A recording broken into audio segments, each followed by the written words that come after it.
salah satu cara sosialisasi kita tentang pencegahan dan melawan virus corona ini tadi melalui radio Pradia Suara ini. Tingkat intensitas tentang apakah itu pemberitaan dan juga kabar-kabar yang tentang berapa yang kena, berapa yang siapa yang sudah ODP, PDP dan lain sebagainya kan makin hari makin meningkat terus. Bahkan secara nasional kan sudah 500 orang lebih sekarang ini. Maka di sini tingkat kewaspadaan kita dan juga upaya-upaya kerja kita terus kita lakukan sekarang ini.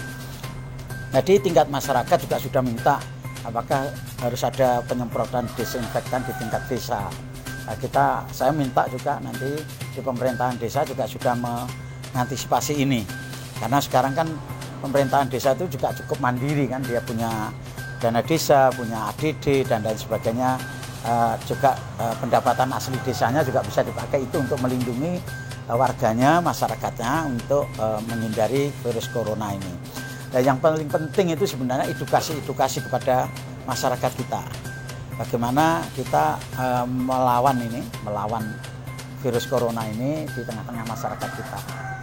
Ini dan nanti kita tingkatkan tadi di Dinas Kesehatan juga saya minta untuk meningkatkan kapasitasnya, apakah itu alat pelindung diri, apakah itu alat-alat untuk atau bahan-bahan untuk pencegahan seperti hand sanitizer, terus desinfektan dan lain sebagainya, masker. Ini juga harus kita semaksimal mungkin ketersediaannya dijamin. Jadi begini, itu kan anggaran itu kan macam-macam sumbernya yang dibolehkan oleh pemerintah pusat melalui peraturan Menteri Keuangan. Itu yang ada dana dari BPHD yang dari cukai rokok itu boleh. Terus ada juga dana-dana yang untuk kesehatan, baik itu apakah itu DAU atau macam-macam. Itu juga yang untuk kesehatan bisa yang belum digunakan atau yang belum ditenderkan macam-macam itu bisa digunakan untuk mensupport, mendorong ini pembiayaan untuk pencegahan virus corona ini. Bahkan kalau lebih jauh lagi dana-dana DAU yang memang belum digunakan dan sifatnya itu tidak urgen, tidak penting itu bisa. Kalau darurat kan semua dana kedaruratan boleh kita keluarkan gitu. Nah, itu kan sudah kita lakukan ya dari dulu itu hari Senin ya, Selasa itu sudah keliling itu semua yang warga asing kan didata baik melalui Kesbangpol maupun yang punya kan ke sana ya. Itu sudah didata semua dan itu kan yang di Tuban kebetulan kan tidak ada yang baru datang, dia sudah stay di sini sudah lama.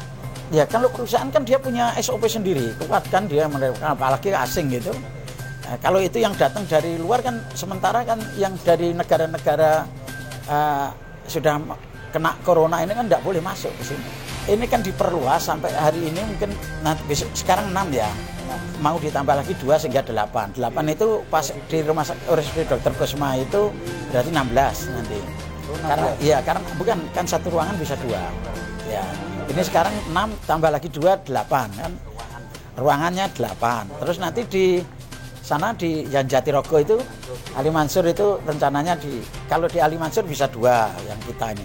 Nanti di rumah sakit NO juga kita minta untuk menyiapkan 2 ruangan, apakah itu 1 pasien atau 2. Terus Medika juga kita harapkan begitu.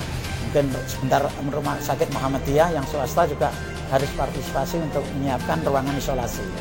Tenaga medis ini garda terdepan dan risikonya paling tinggi. Makanya ini kita melindungi diri kita juga ikut melindungi tenaga medis ini. Yang ada semua itu disiapkan. Makanya nanti kalau sampai mudah-mudahan enggak ya, tapi relawan juga harus kita siapkan Pak Bambang. Ada, sudah boleh dipakai itu juga. Nanti dengan aturan atau hitung-hitungannya kan ada. Jadi nanti kalau dia lembur, dia kapan dia nangani pasien itu, ada. Kan itu sudah ada PMK-nya, sudah ada semua.